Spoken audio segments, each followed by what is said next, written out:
барғаннан кейін бірге шығып, бірге барғаннан кейін сіздер идеологиялық тұрғыда кішкене әсер етсеңіздер, бізге де жақсы болады. Сіздер біздің алдымызға келіп, сіздерге қалай жұмыс істеу керек екенін шамалы түсіндірейін. Көмектесіңіздер бізге. Мен сіздерге просто шамалы түсіндірейін. Ана Жапонның азаматтығын алуға дейін заңды түрде дейді, тыйым салынбаған дейді.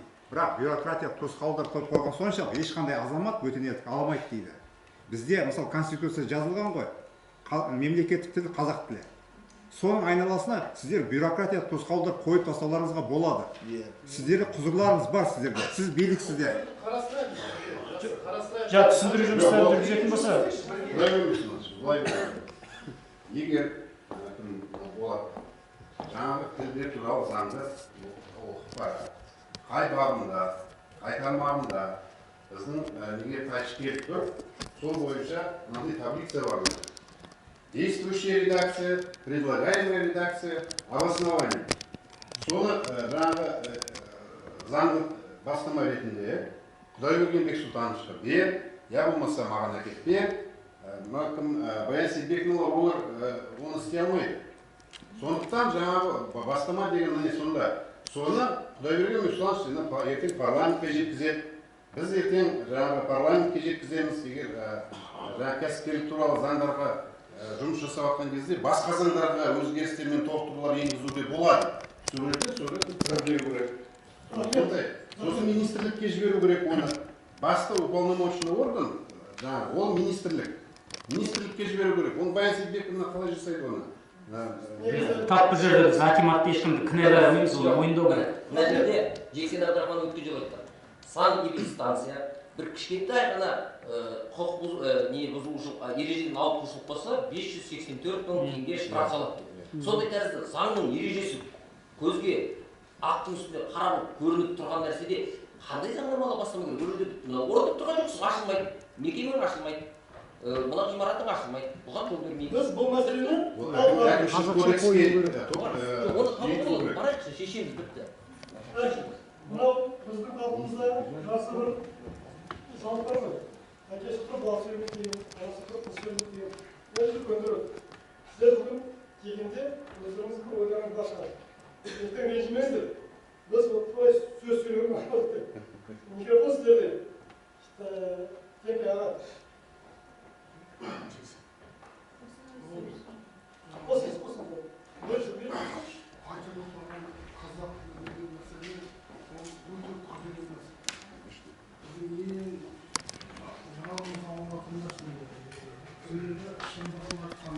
Ағылшын сөзін қостап, оларды штраф салып соқтайды. Ал бізде қазір қазақтың тілі деген мемлекеттік тіл әлі болған жоқ. Мен бірінші рет мынандай жиналысқа отырғанмын. Қазақша өтіп отырған бірінші рет. 30 жылда, 21 жылдан бері. Әйтпесе бізде ылғи алдап, жоғарыдан бастап, екі ауыз қазақша сөйлейді де орысша. Ал енді заң деген көп сөйлеуге болады. Заң деген бізде былқылдақ. Жаңағы кімді ұрсып жатсыңдар, қолында ешқандай заң жоқ. Ол адамды түсіндіріп, барлық адамды түсіндіре алмайсың. Мысалы, мен өзімді ойлап едім, қазақтың тілінде сөйлеу туралы. Біз барлығымыз егерде қазақта қазір намыс жоқ, жүрек жоқ, әбден құрған. Егерде қазақ пен қазақ шынында қазақша сөйлесетін болса, ешқандай орыс, басқа ұлт бізге қарсы келмейді. Қазақтың тілін құртып отырған қазақтар, басшы қазақтар. Шын ол шындық нәрсе, шындық. Сондықтан өзіміз бірімізден біріміз көрмейді. Жаңағы жарнаманы алып, барып, соның аяғында дейін бір адам істеуге алып, соңында жүрді. Енді қазір Павлодарда бір әйел бар ғой, бүкіл елді шулатып жүрді. Енді сол жалғыз өзі шулатып жүр. Біз осы Қарағанды деген енді бір екінші, үшінші қала Қазақстандағы мәдениетті, ғылыми, барлық жағынан. орталық Қазақстан деген халықтары да жақсы халық, мықты халық шынымен. Біз, мысалы, мен өзім ойлап жүрмін, шынымен бір-екі прецедент жасайды. Орысша, қазақша мүлдем сөйлемей, содан кейін біреумен ілігісіп, бір қазақпен сотқа барсам. Сосын соттан мен жеңіп шықсам, анау. 2-3 рет сөйтсем, Қарадының халқы ептеп біріне бірі айтып түсінемеді. Қазір Сізде қазір жастарға екінші мәселе, қазір мынау рухани жаңғыру дегенде ойбайлап жатырмыз ғой. Көтерілген жақсы, бірақ біздің қазір халқымыз рухани құлаған халық, рухы жоқ халық. Ешқандай мемлекетте біздің халқымыздан басқа рухы құлаған жоқ. Қасымыздағы басқасын алып қойғанда қырғыз, өзбектерін алып қараңыз. Бізден әріптен қайда жоғы. Біз ең болмаса, бәлен жылдан бері ана конституциядағы 2-ші тармақты ала алмай қойдық қой. Қырғыздар баяғыда басқа мемлекетте жоқ. Оған орыс емес, қазақтар. Мен талай адаммен ұрыстым. Осында өзімнің қатарларым шалдармен ұрыстым. Неге бүйтесіңдер? Неге екеуің тұрып, 2 шал тұрып орысша сөйлейді? Неге үйтеміз деп сөйтіп? Сондықтан, егер де біз өзімізде намысымызды оятсақ, еттеген, қазақ деген өте намысшыл бол. Намыс деген сөздің орысша аудармасы жоқ. Қазақта ғана бар. Сол намыс бізде өлген, соны біз тірілтуіміз керек. Мен бүгін өзім шынымен жай қуанып отырып, кеше пойызда соғып кетіп, мен пойыздан түсіп осында келдім. Вагон суық болып, мынадай болып қаттым. Сондықтан, осы жерде тура осы жерде отырған, жаңағы балада қазақша келмейтіндер бар. Ертеңнен бастап біз ешқайсымыз, еш жерде, вокзалда, банкте қазақ орысша сөйлемейміз. Шамамыз келмес ол. Қай келмейтін болады. Ең болмаса 10 адам шықса қалада, сондай тек қана қазақ тілінде сөйлейді. Онда жаңағындай сөз қозғалады. Мына мен Испанияға барып келдім, Украинаға барып келдім, орысша сөйлейсіз. Президент, да, қазақша сөйлейді. Мен анау күні қуандым да Тоқаевтың 1 сағат жолдауында жартысын қазақша сөйлейді ғой, бірақ қазақшаны мен өзім таңғалдым. Бұл кісінің мен танымаймын, білмеймін ғой, қабілетіне 1 сағат қазаққа қағазға қарамай, орысшада, қазақшада керемет сөйлегенде, мынау бір дал екен дейді. Мынау керемет адамдар. Қанша бір мен сонда қалам екен қазақша. Енді соны ол кісі жаңа айтты, бірінші қазақ тілі болу керек деп. Енді неге біз қазір қазақша осы жерде отырған халық. Ең болмаса осы жартысы, 5-тен бірі орысша сөйлемейді. Сонда осы жаңағы айтып отырған мәселенің барлығы автоматты түрде шешіледі. Менің ойымша. Енді қазақ болайық, адамдар. жастар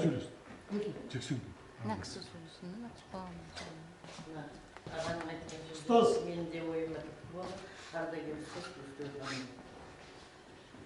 бірінші Бауыржанның бір сөзі бар. Қуантсаң бірінші баланы қуант деген сөз бар, бабамыздың сөзі. Оны неге айтып отырмын мен? Жаңа бір әңгіме болып кетті. Детский площадьта тұрады, балалар алаңы тұрады. Не тамаша ғимарат үйлер салып жатырмыз. Үйіміздің ішінде не ғажап жиһаздар бар. Бірақ бір кітап жоқ, қаптаған пропагандисттер ғана бар. Есіктің алдына шығайынсаң, қаптаған машинадан бала түгіл өзіңіз өте алмайсыз.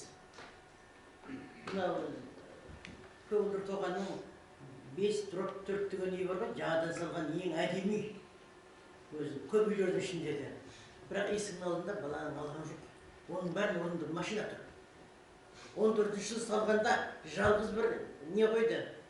Әткеншек қойды, бір песочница қойды. Қазір оның бір тақтайлары да жоқ. Анау дәу тастар жатқан, оның бәрінде машина тұр. Баламыз далаға шығуға қорқады. Бала қуанып өсіп келе жатқан жоқ, бізде қорқып өсіп келе жатыр. Неге десеңіз, шықпа ойбай машина басып кетті дейміз. Үйдің артынан шықсаң, сен ұрлап әкетеді, бүйрегіңді кесіп алып кетеді дейміз.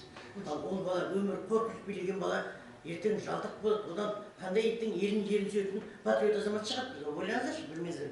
Сондықтан ол қаптаған машинаны үй салған кезде, сол машинаны қоятын жерін есіктің алды бос болу керек. Әдемі ашық алаң болу керек бұлар. Кеше Алматыға барсам, жаңа салған үйлердің алдындағы алаңдарды көрсеңіз, үйге кіргіңіз келмейді. Небір әдемі гүлдер, қандай бұрын көрмеген ағаштар, әткеншектің неше түрі, жануарлардың небір тамаша мүсіні. Ана құмдарын көрсеңіз, өзіңіз отырып лепи еткіңіз келеді. Міне балай қуанады. Мынандай бойына тек қана әсемдік, сұлулық жинаған бала, ол тек қана жақсылыққа ғұмыртады. Ондай кешке шейін атыс шабыс соткамен ойнаған бала, оның ойында қайдан жақсылық болады? Бауыржанның бір сөзі бар. Осының қорқынышы, үш қорқынышы болған бірі. Ертек айтып білмейтін әженің көбейіп келе жатқанын қорқам дейді. Бесік жырын білмейтін келіндердің көбейіп келе жатқанын білемін. Ертек айтып білмейтін әжелердің азайып бара жатқанынан қорқам. Үшінші, өзінің тілін білмейтін, дінін білмейтін, салт дәстүрін білмейтін көрсоққылар өсіп келе жатыр. Олардың қолына пышақ берсең суға салады, мылтық берсең атып салады дейді. Бірақ сол қорқынышқа кейде қазір қарап тұрсам бүгін, мен көңілім сондай толып қуанып отыр. Бірінші жаңа ағай айтқандай, қазақша өз тілінде жастарымыз қазір қалай сөйледі деп не айтар екен деп қорқақтап отырсам, жоқ, біздің жастарымыз тамаша екен азаматтар. Еркін сөйлейді екен, ойларын әдемі, сауатты түрде жеткізе біледі екен. Мен өзімізден ғой барлығы. Елбасымыз айтқан, қазақпен қазақша сөйлесін деп. Бірде қатты айтты, енді қазақтар үйінде балалармен қазақша сөйлесіп жарық шығара емес оның отырсындарында. Үйде болу керек. Балалар мектепке өткізіп тастайды да, бәрі мектептен күтеді. Мектепте сорлы мұғалім бәрін үйретеді. Ертегінде мектептен үйренеді, поэзияда мектептен үйренеді, батырлар жырында тек қана мектептен естиді. Үйінде бала оны естіп отырған жоқ. Сондықтан ата-аналармен жұмысты, ата-аналар университетін, әсіресе жас ата-аналармен жұмысты көбейту керек. Бала деген тәрбиенің жемісі. Қазір дінге, мешітке барыңызшы, ағылып жатқан жастарды көресіз, бұрынғыдай емес. Сондықтан мен айтар едім, осындай бір жақсы, өнегелі іс-шараларды өткізу керек. Бұрын ерте-ерте дворовый клуб деген болады, әрбір дворда. Сол қайта құрып кетті. Қазір мысалы жылына бір-екі рет Мұқағали мен Оралханның оқып өтеді, одан кейін даталы күндерге байланысты 150 жылдығыма, 100 жылдығыма соған байланысты ғана ақын жазушылардың оқулары өтеді. Ал дворовый клуб болса, соның ішінде ертегі де болады, оның ішінде қол өнері де болады, оның ішінде батырлар жыры да болады. Небір ғажап кружокта жұмыс істесе, мұғалімге ақша да болады. Ата-ана да алаңдамайды, баласының баратын жері. Не құрып кетті сол дворовый клубтар? Сағат жетпейді деп жылаймыз. Ашайық сол дворовый клубтарды. Сайратайық сол жерде қазақтың балаларын. Орыстың баласы қазақша сайрап кетеді. Айтыңызшы, оның бір жағы мен мақтанам. Біздің қазақ өте дарынды халық. Кез келген тілді қағып алып кетеді. Мен саналатын сол. Біздің ұлыларымыздың бәрі қайдан шыққан? Ауылдан шыққан, құрақ оқыс арасынан шыққан. Қандай деңгейге көтерілген? Әлихан ұлттың көсем болса, кешегі сәкеніміз біздің қазір премьер-министрдің орнында, Совнаркомның председателі деген сондай ұғымына. Сол данаға, тіпті ауылға бір дайырға келсе, соның қасынан кемпірлерге орысша сөйлеп кетеді, ғажап болады. Ал біз программа беріп тұрып оқыттым мен үлкен мекемелерде қазақтың намысын бердім, мыналар суын бердім. Программамен кермет жасап тұрып оқытқанды зорға дегенде бір 5-6 сөзді бір жаттаған бір қалтасында, жаттамаған бір қалтасында сонымен кетеді ғой. Біз сөйтіп оқысыншы, оқытпай үйде отырып, балалар телевизор қарап тұрып, қазақтың баласы орысша сөйлеп кетеді. Тіпті садикке бармай-ақ. Сондықтан біз қанымыздағы ғажап қасиет бірінші өз тілімізден бастау керек. Үйдің ішінде үйіліп тұрған тілді естіген бала, негізгі жүрекке қанап, сүйекке сіңген бала, никогда ұмытпаймын. Өзімнің туған жиенім, өзімнің сіңлімнің баласы, үлкен ғалым, қазір Нобель сыйлығының алдындағы сыйлықты алды. Францияның көшесінде жүріп, Мұқағалиді оқиды, Төлеген Айбергеновті оқиды. Хаттың бәрін қазақша жазады. Мына сұмдықты айтасың, қазір 7 тілде сөйлейді. 23 жасында ағылшын тілінде қорғады, сәндіқті.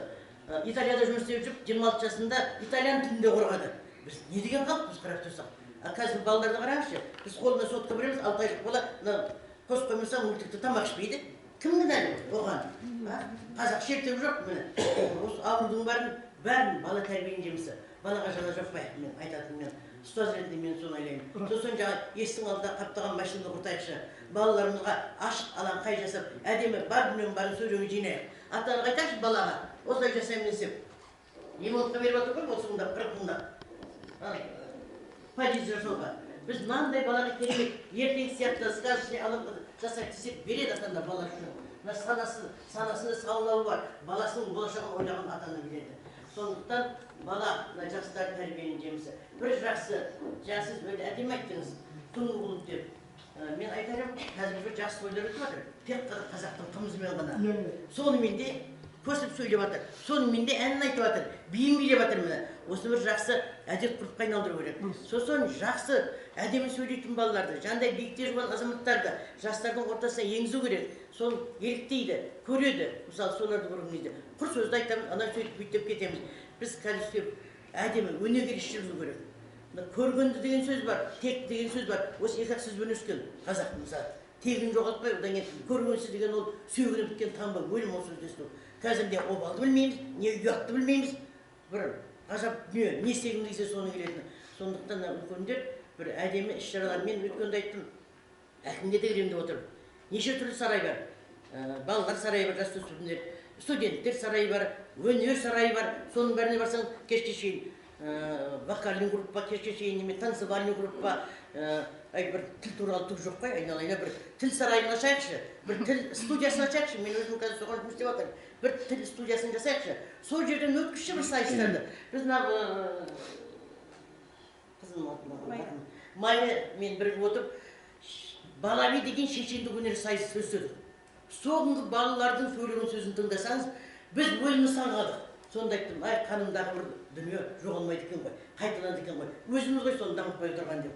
Сондықтан бір жақсы ойластырып отырып, педагогтарды қосып отырып, бір өнегелі әдемі іс-шараларды бастасақ, шіркін осы қаламда бір тіл сарайы тұрса,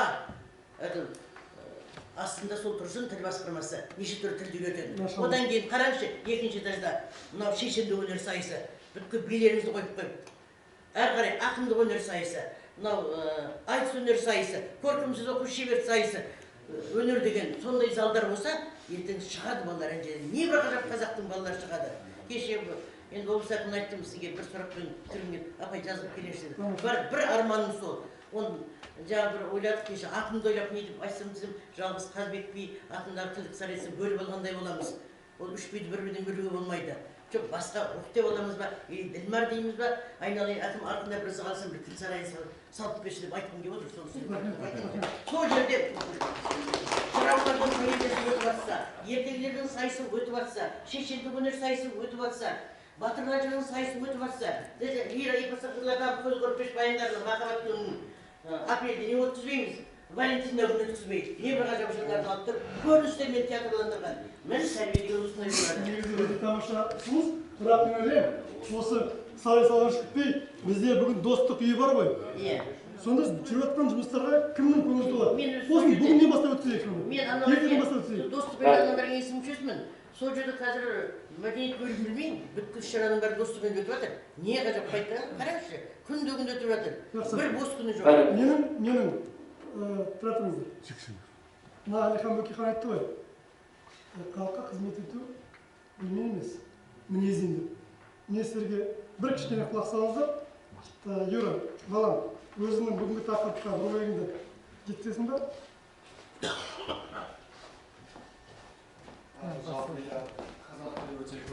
Қазақ тілі туралы өте көп айтып жатырмын. Мен де осы сіздерге барлық айтқандарыңызға қосыламын.